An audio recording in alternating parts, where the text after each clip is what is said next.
Novus, the new voice. Vox Novus, the new dimension. Vox Novus, thought and movement leaders who will share from their experience and offer tools to help us navigate our rapidly changing world. My name is Victor Furman. Welcome to Vox Novus, the new voice. Everyone wants to be free and happy, but many of us feel unhappy, constricted, confused, and we seem to have little or no control over the external events which shape our lives. Those are the words of my guest this week on Vox Novus, Gilbert Mane, who shares that there are 7 steps to achieving what everyone wants. Gilbert Mane, from Sydney, Australia, was a lawyer, a teacher, and is an entrepreneur and a writer. In 1975, Gilbert discovered a school of practical wisdom. In 2012, he delivered a TEDx talk on education and unity. Gilbert has also authored 3 thriller adventure novels, and with his wife Sarah, is a keen ballroom dancer. His website is gilbertmane.com, and he joins me this week to share his path and book, 7 Steps to Freedom, a systematic guide to what everyone wants. Please join me in welcoming to Vox Novus Gilbert Mane. Welcome, Gilbert. Hi, Victor. How are you? I'm wonderful, thank you, sir, and I hope the same with you. I had the wonderful opportunity of interviewing your wife, Sarah, about a year ago, and she suggested that you reach out to me because you have a lot to share also, so thank you so much for joining us. My pleasure. Gilbert, please share with our listeners your early path and how it led to you being headmaster in an independent primary school in Australia. Well, I grew up in a Jewish family. We weren't particularly religious, sort of Jewish adjacent would probably be the best description.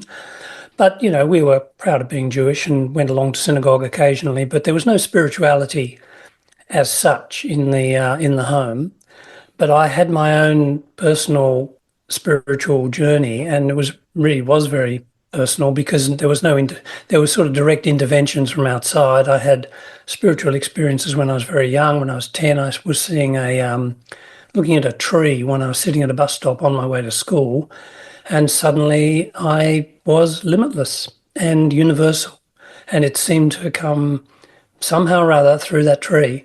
And forever after, as I sat at that bus stop, I watched that tree waiting for that door to open again, and of course it never did. And then when I was 14, one of the teachers at school said to me, look, there's a chap coming to Sydney to give a talk. Maybe you'd be interested. I have still to this day have no idea why she picked me, but I went into town, sat in a Sydney town hall, and it was Krishnamurti.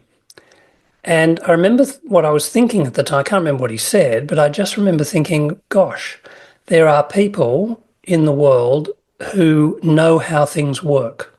They know what's going on. They know why we do things we don't want to do, why we don't do things we do want to do, which really bugged me. Why did that happen?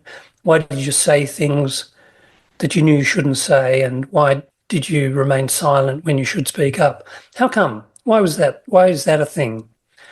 And life went on, and one day my brother said to me, look, there's this School of Human Development. It's called the School of Practical Philosophy in Sydney, and I'm going along.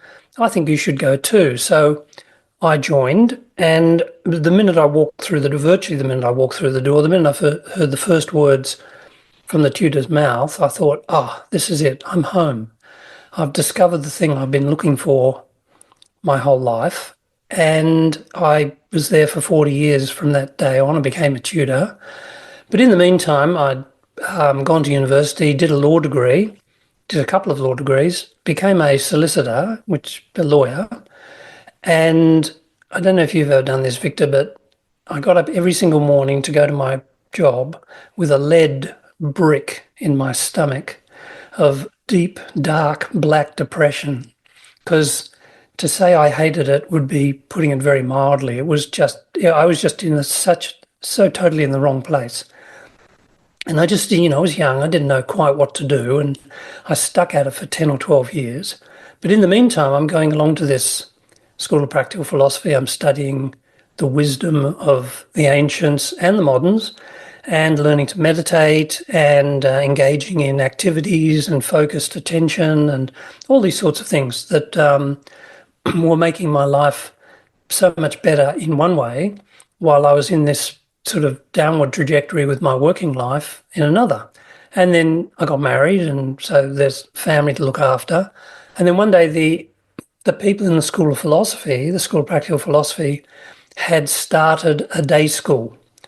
And the school for children, for young children, an elementary school you'd call it, an independent school, and it had the normal curriculum, basically, the maths, the science, the English, and the grammar and the spelling and times tables. But also it had elements in the day for children to practice being present, being mindful, had practical wisdom and virtue, how to be kind, how to be tolerant, how to be courageous.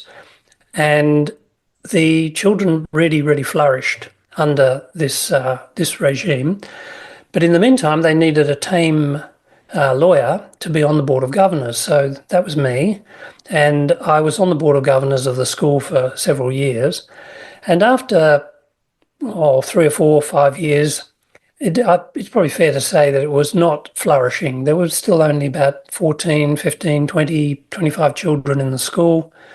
It wasn't really attracting enrolment. The people running it were all mothers. They're all busy. They had families. And as it grew slowly, the responsibilities grew, the government regulation, local councils, building. There were things that needed to be dealt with. So one day, completely out of the blue, they turned to me, the people on the board and the involved with the school said to me, "Would you like to be the headmaster?" Because they felt they needed just someone who had, in a weird way, no skin in the game. In other words, no children at the school. They didn't have a dog in the fight, and someone independent, and someone who could just have the time and energy to build the school up. And I talked to my wife about it because it's a big change, and we decided that this is one of those open doors that you've got a choice in life. You either step through. There's a tide in the affairs of men which, if taken at the flood, leads on to fortune, and this was one of them. So I said yes, and I began learning on the job. I became the headmaster of the school. This was in 1989, when the school had, I think, 35 children. And it was really, my job was to maintain the principles upon which the school was founded and to build it up into a significant educational academic institution. And you did that for 30 years. I did. Wonderful. And what were some of the classes that you introduced there? Well, we had Sanskrit. It was one of the basic subjects that needed to be taught in the school, because the English, in the tradition of independent schooling in the English-speaking world, based from England, is the grammar school. And that's all based on languages, classical languages. So we introduced Sanskrit for every child from 5. We had children from the age of 5 to the age of 12. So they all had to have several weekly Sanskrit lessons. Then we also introduced Latin. Latin wasn't compulsory, but I taught Latin, and I used to have something like 26-year-olds turn up at 8 o'clock in the morning before school for my Latin class. And we had other things where the children all had to sing good music. The principles upon which the school was based, there were 2 principles only. Give the children the best materials, the best curriculum, and have it taught by the best people. So that's a very simple way of putting it became very complex and involved, but the best materials are, well, Shakespeare for English, Mozart for music, Sanskrit for language, basic mathematics for maths. So it's not that hard actually to pick the best curriculum. And then you can do all the other stuff too. It doesn't exclude fun and play and interesting books and other things that children want to do, but you'd have to have the best stuff there as well. And then the best people are people who know themselves, are connected to some sort of spiritual centre in themselves, and can pass that on to the children, and as well are basically skillful teachers. They can get it across. They can understand an individual child's needs. They can respond to them, and they can get through the curriculum in a given time. They're organised. Those are the best people.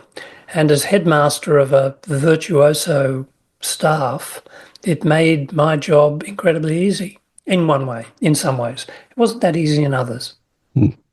In 2012, you gave a TEDx talk on education and unity. What were some of the points that you shared, and have these been adapted into school systems?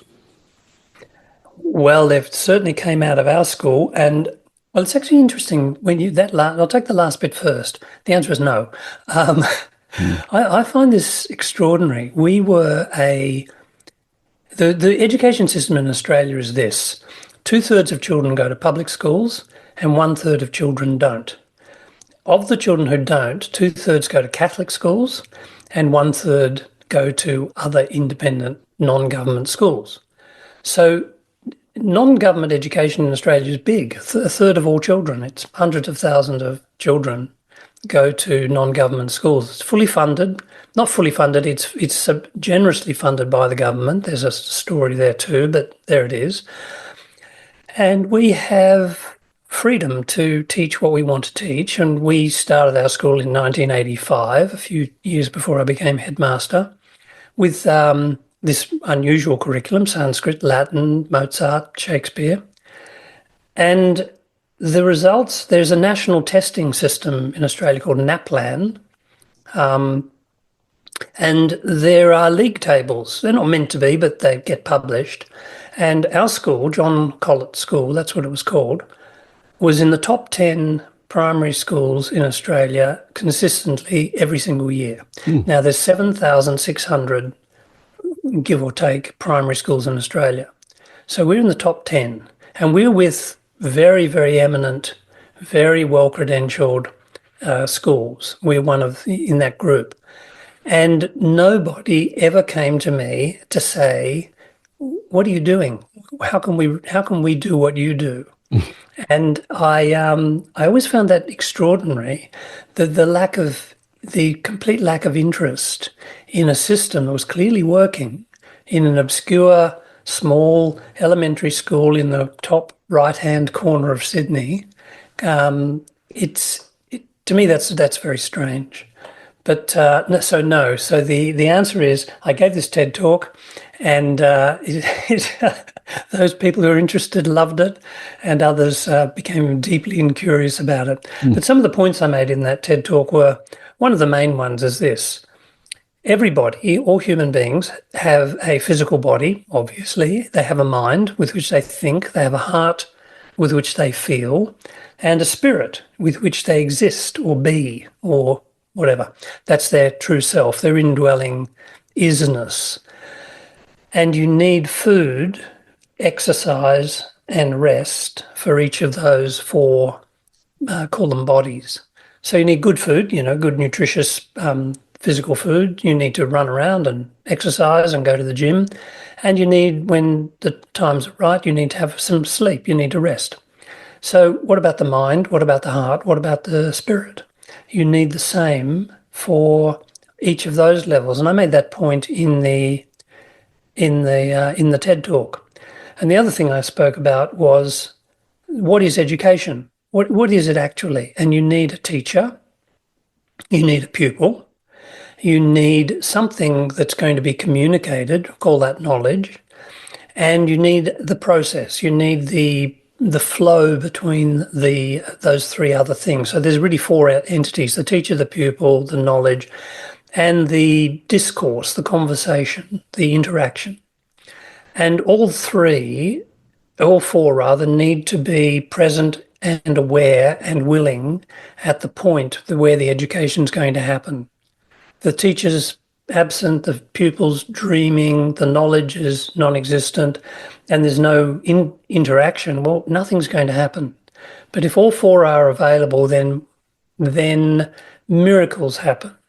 And that is really the miracle of education, that knowledge can pass from one human being to another, and both can grow from that process. And I made the point in the talk that when I stood in the classroom in front of children, I wasn't always the teacher and they weren't always the pupil. I learnt from them and they learnt from me, and the communication flowed very freely. And it was a wonderful experience to walk into a classroom and to learn from the children, but also just from the things that would pop into your mind while you were in front of a class of willing, eager, interested young learners. Absolutely. How did your experiences and all of the teachings you received inspire your book, 7 Steps to Freedom, a systematic guide to what everyone wants?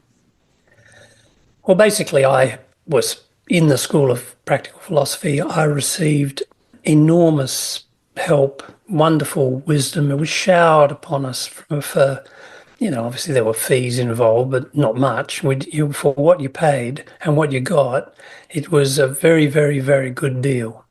And I just felt such incredible gratitude for everything I had received. And I was a teacher. That was my profession. That was my vocation. And I just felt the need to give back. So I wanted to put it all encapsulated. And there were certain reasons why I put it in a book, because I was actually tutoring in the adult school and also teaching a weekly philosophy class to children in the day school. But I wanted to put it in a book because I was part of my tutoring jobs in the philosophy school was in the introductory group. And many of the students would say to me, look, this is all very wonderful, but I sort of forget, and it sort of slips my mind during the week between classes. Is there some book or primer or introductory text that I can have and refer to remind me of what's being said in the class? And basically the answer was no. And I looked around and, there are plenty of books, there's tons, but they weren't totally on the topic. So I thought, well, look, if no one else is going to do it, I might as well write one. And so I did. And I sat down, I tried to put together as much of the wisdom in a very practical, very simple, very accessible, and I hope entertaining way that so that anyone can pick it up and either read it cover to cover if that's what they want to do, or dip into it and pick out practical exercises that will help them overcome habits and connect with a deeper inner self and make their life basically better. In this context, how do you define the word freedom? Oh, well, yes, that's interesting. Because, you look around the world now and everyone seems to be very angry. I don't know why, but they just seem to be. It seems to be a default position. They kind of get off on it. They enjoy being angry. That's my sort of feeling. I don't want to read into other people's motives. As I say, I have a hard enough job living my own life, let alone trying to live someone else's. And I thought, well, why? And usually it's because of externals. Something's going on. Some politician turns up on the television and suddenly they're angry. Someone says something that triggers them and they're angry. And they're upset and everything's going wrong. And so the response for most people is to try and change the world. In other words, vote that politician out, or, change the systems at their university or in their family or whatever. And as I've said before, this is a job with a future. It's not going to happen. It just is not going to happen. So unless you just like working for no reward and no result, then my advice is to stop and to look within and look at the thing that is triggered. So if someone says something and you get upset, well, why? And you can sort of tell it's you. The problem is you, mostly. Because two people can be standing next shoulder to shoulder and the same thing can happen to them and one will get upset and the other one won't. So it's not an objective truth that the thing that was said was upsetting. on an objective level, it was upsetting to you. So you are the field upon which you need to begin work. And freedom is stepping free of your own limitations, habits, responses, reactions, requirements, judgments, criticisms, whatever, and going free. And in fact, that's how I would define the word, how I'd use the word forgiveness. Mm. And forgiveness, we think, is letting people off the hook for something rotten that they've done. But forgiveness is really giving something else for whatever you're getting and returning love for hatred, returning compassion for misery, whatever. And it's stepping free of your own limited, constricting responses to life. You begin 7 Steps to Freedom with a chapter entitled, Why Should You Read This Book? And the first subheading is The Problem. What you were just talking about, is that the problem? That's the problem. The problem is we want to be free and we're not. We want to be happy and it's fleeting. We want to be rich and we never have enough. Not just rich with a bank account, although that's part of it, but rich in friends, rich in love, rich in experiences, all this. So we never seem to have what we want to have. And that is the problem. The problem is either one, that's life, that's the way it is. You struggle, you're born, you struggle, you die. It's not a particularly happy story, and certainly doesn't have a happy ending. Or there's an alternative story where you're born, you learn, you go through ups and downs, and you grow in freedom, and you grow in love, and you grow in happiness, and you pass on in a state of grace. And I would love for the wisdom that I received to be part of someone else's journey where they've found every day they're just a bit better, they're a bit happier, a bit freer than they were the day before. Absolutely. You had mentioned the word forgiveness, which I teach is very important. Forgiveness of self and forgiveness of others. Why is that important? Well, consider the alternative. This, I can't remember who said it, but resentment and anger is like drinking poison and waiting for the other guy to die. Yes. It's not a good way of living to carry around. And another person said to me, "Look, someone did something. They mentioned something to. I think it was someone I was tutoring. I don't know. Anyway, someone said something to them that was hurtful, and they felt, they were upset and angry, and they just stewed on it. They thought about it over and over and over again, and they suddenly woke up and said, "This guy did this to me once. I have done it to myself 100 times since then. Who's worse?" Right? I have repeated what was said over and over and over and over to myself, and it makes me feel worse and worse and worse and worse. If you had a method that allowed you to just basically slough off that particular burden, to untie the chains that bind and to step free, wouldn't you take it? Wouldn't you? And it costs you nothing, and the benefit is amazing. And this is forgiveness, and forgiveness is. There's also justice. If someone's done something untoward and they need to learn a lesson, we're not saying don't do that. Some people, for their benefit, I used to have to punish children for infractions, and I used to have to do it. I used to have to make very, very sure that I wasn't cross or angry with the child for having stepped out of line. I needed to be able to, as it were, punish or discipline the children with love. I need to have love in my heart, because otherwise it's just a practical thing.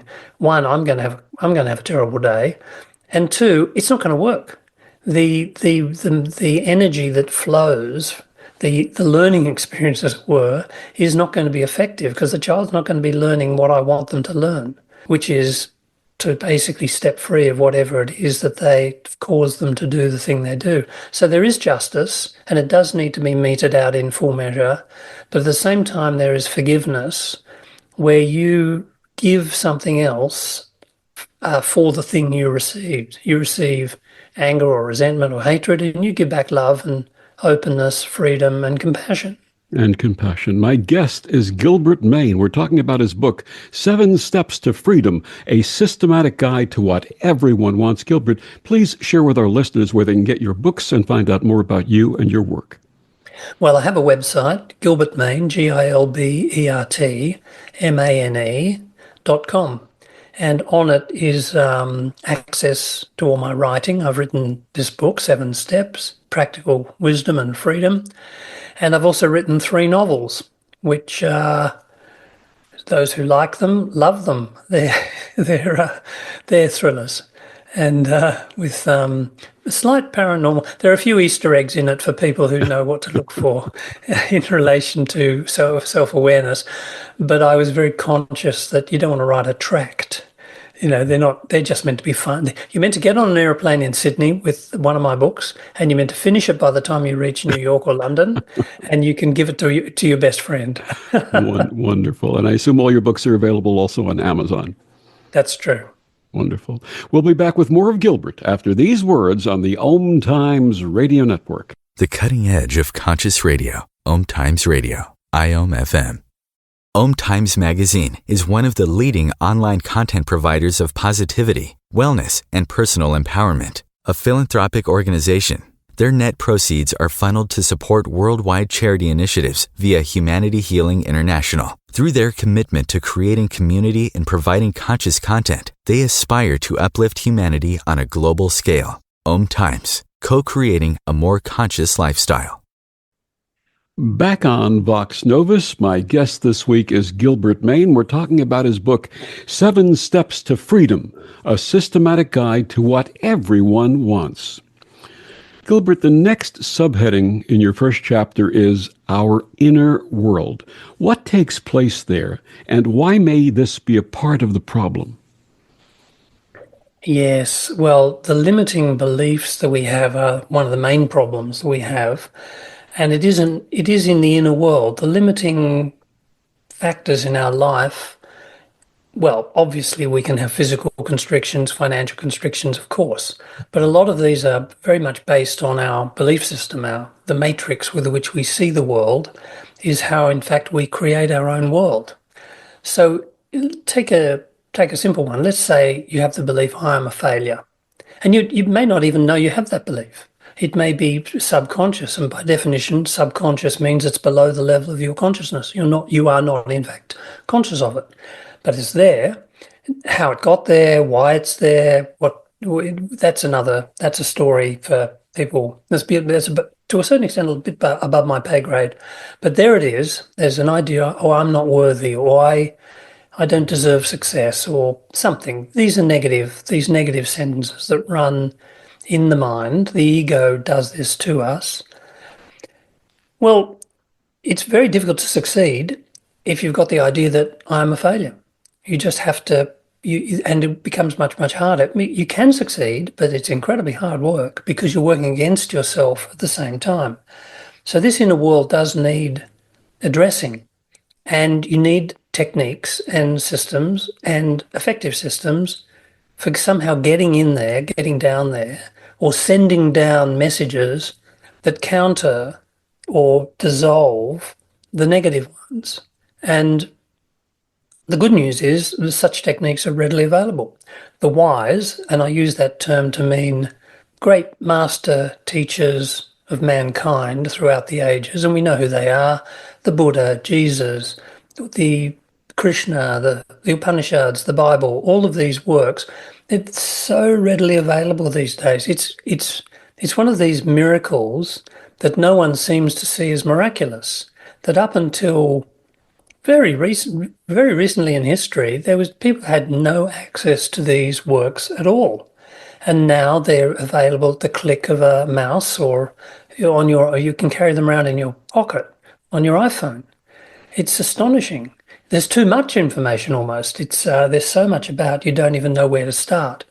But you use systems of meditation, of mindfulness, of focus, of being in the present, being in the now, and you let consciousness do the work for you, in a sense. This is where the 7 steps to freedom are kind of wonderful, really. There's only 2 that you really have to worry about, which is step 1 and 2, and then all the rest get taken care of for you if you stick at it. But what that means is that consciousness itself takes the journey and into your inner heart of your being and begins to tidy up all of these negative self-talk that we have going on that we're often not even aware of. You had mentioned all of the great works in all of the faiths and religions and belief systems around the world. When I was in the interfaith seminary in the 1990s, I learned that there is an iteration of the golden rule in virtually every faith around the world. Do unto others as you'd have them do unto you. Love thy neighbor as thyself. If everybody did that, what a world this would be. Yeah, I mean, it's like physics. It just, rocks. If you let a rock go in India and in Colombia and in Sydney, it's still going to fall down. The laws of physics don't change because you're somewhere else. It's just the way it is. And one of these laws of being human is something like the golden rule, that the more you give, the more you get. It's a funny thing. One of the things in the School of Practical Philosophy they used to say is, give what you lack. Give what you think you lack. And you think, oh yeah, that sounds nice. But then you really think about it and you think, oh, that's crazy, because you can't give it. You lack it. You don't have it. How can you give what you lack? But they said, well, do it anyway. Just, don't overthink this one. But if you lack love, you lack friendship, say, for example, you want more friends. Well, be friendly. Mm-hmm. That's not hard. You think you lack money. Well, find someone who needs a few dollars and hand it out. Give what you lack. Give what you think you lack. And it's another version of the golden rule. Do unto others as you would have them do unto you, as you would have it be done unto you. Mm-hmm. One of the formulations of this in the Taittiriya Upanishad is learn and teach. Mm-hmm. You learn something and then you go out and you teach it. In other words, you receive some wisdom and you immediately go out and you find someone who needs a little wisdom in their life and you spread it around. Absolutely. And after our inner world comes the state of the world. And with the lack in the discussion we just had, it's not in the greatest of states, is it? No, I mean, look, to be honest with you, it's actually a lot better than people think it is. You just take, you can be very cold about this, but it's true. Child poverty statistics show that fewer children go to bed hungry in absolute terms, not just in relative terms, than they did, 100 years ago. You take, in an Australian context, for example, our native people, the Aboriginal people, in their health, there's a disparity which needs addressing and injustices that need overcoming, for sure. But if you compare the way everybody lived 100 years ago to now, or 150 years ago, we're limitlessly better off. And even though there are obviously wars going on, there are much fewer than there used to be. I mean, I think people are going to look back on the 20th century and wonder how anybody survived, right? The Depression, World War I, World War II, the Holocaust, the communists, the gulags. The 20th century is a very, very, the headline of the items of the 20th century are very bad. But underneath, people were toiling away, looking for truth, looking for wisdom, looking for a way out, looking for freedom. They believing there must be another way. And so the world is in a parlous state in many ways, and the way to overcome it is to overcome it in yourself. I mean, it doesn't mean you don't join causes or political parties if that's your thing, for sure. But at the same time, you can't overcome hatred with hatred. It's you don't put out a fire with petrol. Absolutely. And this leads to the next subheading, questions. I remember two songs that touched my life in this regard. Question by Justin Hayward of the Moody Blues and Question by Manfred Mann's band. I remember the Moody Blues Question. When I first heard it, I was 17. It came out in 1970. And when I heard it, I started crying. And it sort of became a personal anthem to me.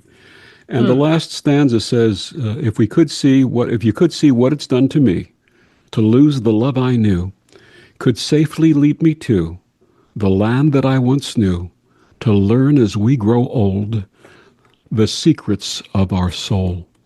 And then the Manfred Mann lyric says, written by Chris Slade, turning the key, I sat and spoke to those inside of me. They answered my questions with questions, and they set me to stand on the brink, where the sun and the moon were as brothers, and all that was left was to think.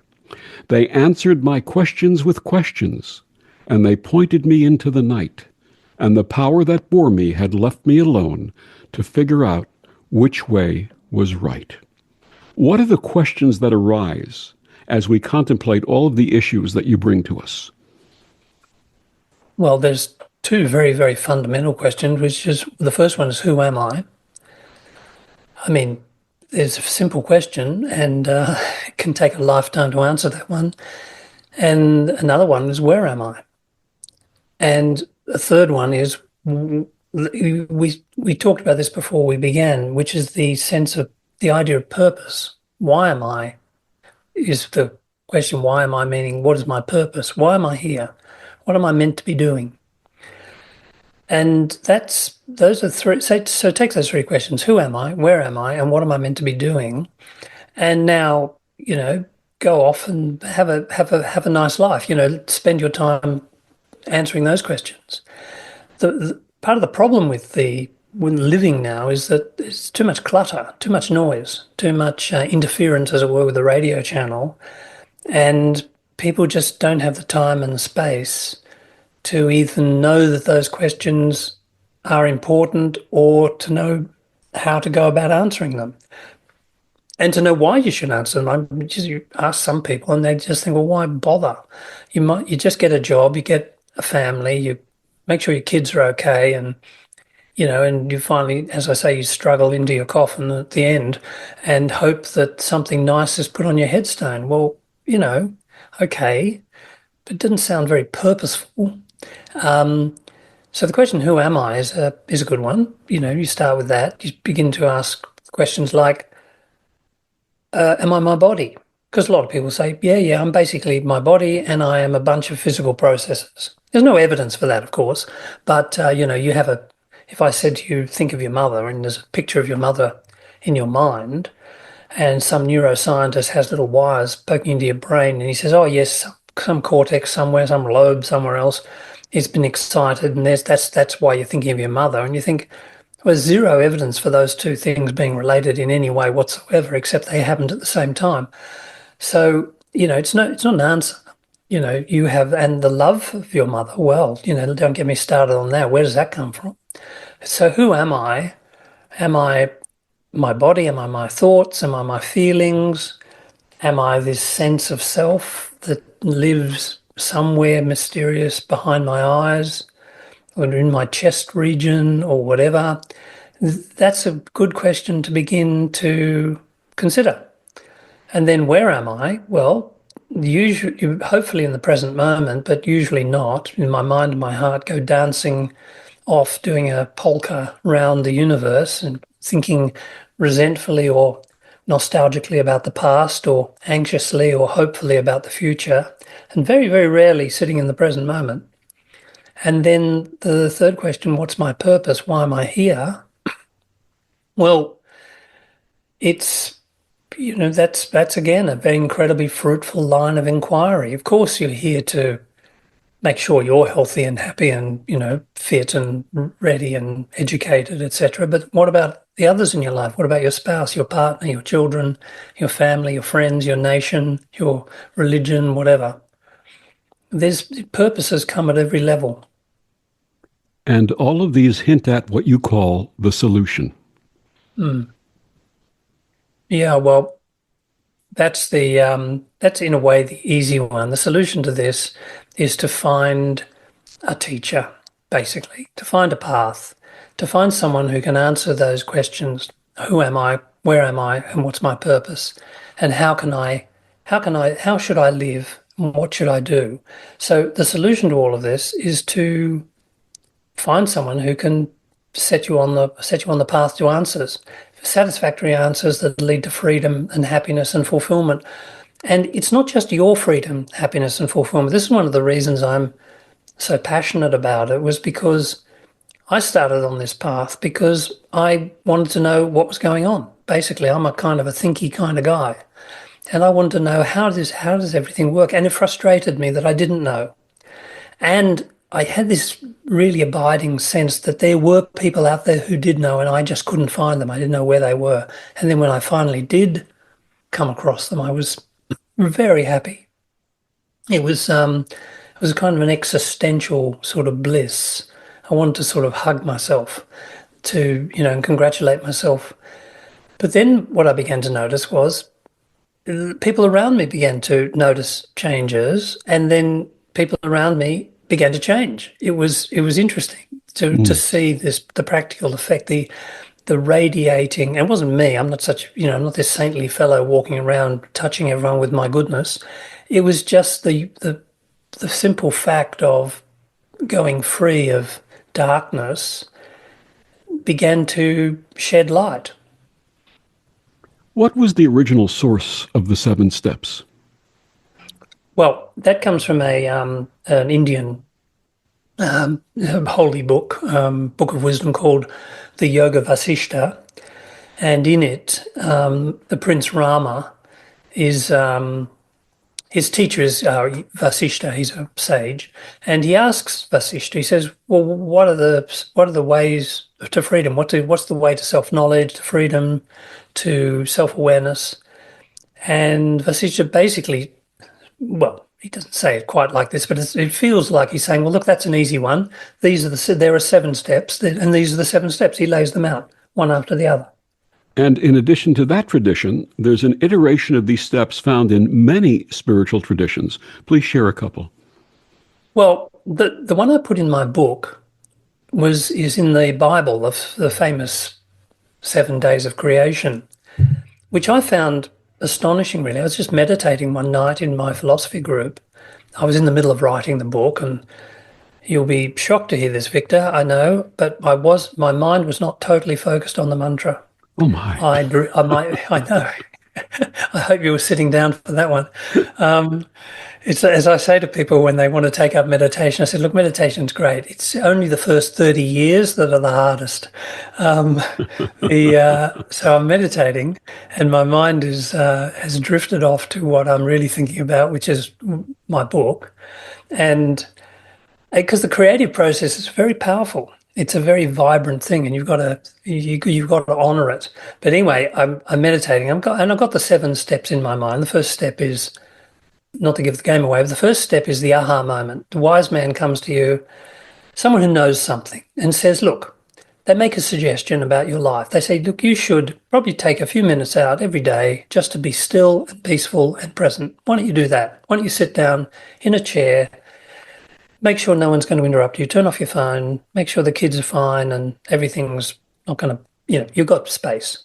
And you sit down for a minute and you connect with your physical body, which is always in the present moment, your touch, your smell, taste, sight. Let the mind settle. The mind will dance about a bit, maybe a lot, but it'll settle, but we'll at least give it a go. And do that twice a day, maybe 3 times if you're really keen, for a minute or 2, no more. And you go, "Yeah, I need a bit of space in my life. I think I'll try that." You've done step 1. You haven't actually sat down in the chair. You've just heard something good and you've said, "Aha, that sounds good." A little light's gone on inside you. My guest is Gilbert Mane. His book is entitled 7 Steps to Freedom, a systematic guide to what everyone wants. We'll be back with more after these words on the Om Times Radio Network. Humanity Healing International is a small nonprofit with a big dream Since 2007, HHI has been working tirelessly to bring help to communities with little or no hope. Our projects are not broad mandates, nor are they overnight solutions, but they bring the reassurance that no one is alone and that someone cares. To learn more, please visit humanityhealing.org. Humanity Healing is where your heart is.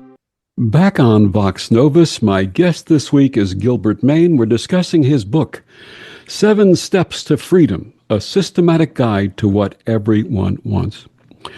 Gilbert, what are some of the pitfalls that we encounter as we begin to practice the 7 steps? Oh, one of the main ones is forgetfulness. We just forget to do it. It's there's too much going on in our lives. Another one is habits. There's the pull of habit is very strong. It's much stronger than we think because we're normally going with it. As soon as we start to try and go against it, the habits will basically go to the cupboard and get out the baseball bat and start beating us over the head with it. We need to be gentle with ourselves and work on them. And another one is you, to a certain extent, you are going against the way the world expects you to go, other people's expectations. I don't really talk about this a lot in my book, but it is true that if you're going to start being someone other than who you are, the people around you also have their habits, and part of those habits are their expectations of you. And again, you don't want to make another problem out of this. It just is what it is. You have to work with it. I'm going to ask you to share a little bit about each of the steps in our remaining time. You had started with the first step, which you call good impulse. Just give our listeners a remembrance of that. Well, that's the aha moment. Someone says something to you that makes sense about how your life can be better, and you go, that sounds good. I might try that. And that's it. You've done step 1. That's the good impulse. The second step is true inquiry. Yeah, because now you need to find out what it is that they're actually saying. And true inquiry means they've said it, you've understood it with your head, now you have to understand it with your heart and your being. So, in other words, you have to do it. Someone says, as I was saying in the previous segment, sit down in a chair and become present and give your attention to the present moment and allow your mind to become still. And that sounds good. That sounds like a practical thing to do. It only takes a minute or two every morning and maybe in the afternoon. I could do that. I don't need any special equipment. Doesn't cost me anything. And the payoff, according to this wise person I've met, is that my mind will be clearer and my life will be better. So now you actually go and get a chair and sit in a room and close the door and make sure you're not disturbed and you give it a go. That's step 2. You put it into practice. And the third step is refinement of the mind. Please explain. Well, this is what we've been talking about. These habits, these inclinations, these self-limiting beliefs you have, they're all held in the large sense of the mind-heart nexus. There's an emotional kicker to most of them. And by coming into the present moment, say, and giving your attention, maybe meditating, maybe practicing some mindfulness, some yoga, what if you stick at it, and you do need to stick at it, it does take a little time, but not a lot of time, but some, and it to a certain extent depends on you, it's input and output, you will find that the mind begins to clear. You'll just have more space. There'll be more awareness. You'll be effectively more awake. And that is what the wise call tanumanasa is the name for this level. And that is the thinning of the mind. And it means the mind becomes clearer. So when thinning, it's like the fog begins to clear out. And the fourth step is a state of clarity. Yeah, well, this is a big step between 3 and 4. I explain why in my book. Most people, and certainly I did, and I'm not sure about you, Victor, on your spiritual path, but you circle through steps 1, 2, and 3 over and over and over again because there's a lot to learn. And, sitting down in a chair and practicing mindfulness, okay, that's one thing. And what about a system of mantra meditation? That's another one.